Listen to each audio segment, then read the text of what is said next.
ஒவ்வொரு சொட்டு தண்ணீரும் பாதுகாக்கப்பட வேண்டியது. அல்லாஹ் நம்முடைய கண்களுக்கு முன்னாலேயே காட்டுறான் இந்த தண்ணீருடைய விளைவு என்ன, தண்ணீர் இல்லாமல் போனால் அதனால என்ன பிரச்சனைகள். சென்னை போன்ற சிட்டிகள்ல ஆய்வின்படி சொல்லப்படுகிற விஷயம், ஒரு மனிதன் தன்னுடைய சம்பாத்தியத்தில் 15% குடிதண்ணீருக்கு மட்டும் செலவழிக்கிறான் என்று ஒரு ஆய்வு சொல்கிறது. எவ்வளவு மாச சம்பளம் வாங்குறோமோ, மாச சம்பளத்தில் மாசம் எவ்வளவு சம்பாதிக்கிறோமோ அந்த சம்பாத்தியத்தில் அவரவர்களுடைய தேவைக்கேற்ப சுமார் 15% பணத்தை குடிதண்ணீருக்காக வேண்டி மட்டும் செலவழிக்கிறோம். 2 ரூபாய்க்கு வாங்கின காலம் போய் 5 ரூபாய்க்கு வாங்கின காலங்கள் போய் 25 ரூபாய்க்கு வாங்கின காலங்கள் போய் 50 ரூபாய் கேன் என்ற காலம் வந்து மாடியா இருந்தா 55 ரூபான்னு போய் இன்னும் எங்க போய் நிக்கும் தெரியாது. நம்முடைய சம்பாத்தியத்தில் பெரும்பகுதி குடிநீருக்காக வேண்டி மட்டுமே செலவழிக்கிற நிலை. பல இடங்கள்ல போர்ல தண்ணி இல்ல, கம்பல்சரி லாரி புக் பண்ணி லாரி இத சேர்த்து வச்சு அதிலிருந்து குளிக்க வேண்டிய, அதிலிருந்து புழங்க வேண்டிய அவசியத்தை பல இடங்களில் பார்க்கிறோம், பல இடங்களை அனுபவிக்கிறோம். அனுபவிச்சு கூட நமக்கு புத்தி வர மாட்டேங்குது. அதனுடைய அவசியம் என்ன, நீருடைய அவசியம் என்ன என்பது புரியல. அப்ப நீர் அந்த அளவுக்கு பாதுகாக்கப்பட வேண்டியது. அதே போல குடிதண்ணீர் விஷயத்தில் அதிகமாக நாம நம்மளுடைய அதிகமாக நாம குடிக்கிறத மட்டுமல்லாம யார் தேவை உள்ளவர்களோ அவர்களுக்கு கொடுப்பது. நபிகள் நாயகம் ஸல்லல்லாஹு அலைஹி வஸல்லம் சொன்னாங்க, மன் அத்தஅம அஹாஹு ஹத்தா யுஷ்பிஹு வஸகாஉ மினல் மாஇ ஹத்தா யுர்வியஹு பஅதஹு அல்லாஹு மினன் நார் சபஅ ஹனாதிக்.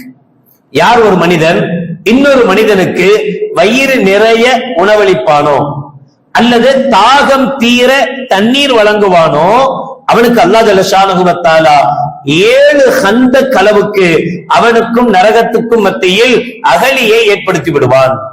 ஒரு அகலியினுடைய அளவு மாபைன குல்ல ஹந்தக்கின் மசீரத்து மிஅத்தி ஆமீன், 100 வருட தொலை தூரம் இருக்கும். அப்ப 7 அகலினா 700 வருட தொலை தூரமாக. எதுக்காக?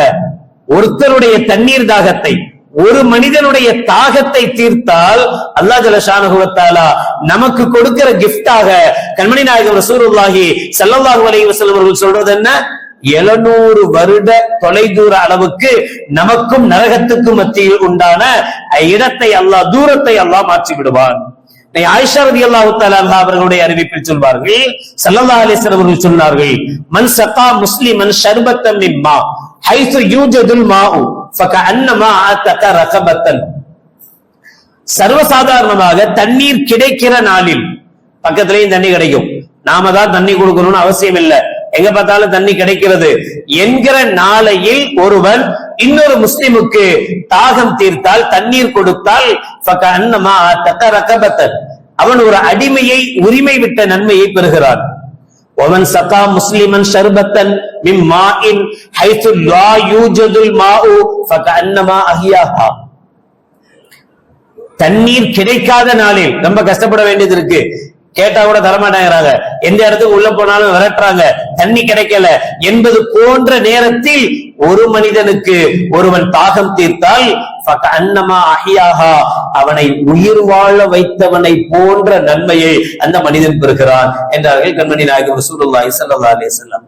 இப்பெல்லாம் அப்படி இல்லையே, நம்மகிட்ட தான் எங்க பார்த்தா ஓரளவு தண்ணி கிடைக்குது, இல்லைன்னாலும் காசு கொடுத்தா கிடைக்குது என்று நினைக்க கூடாது. சர்வசாதாரணம்.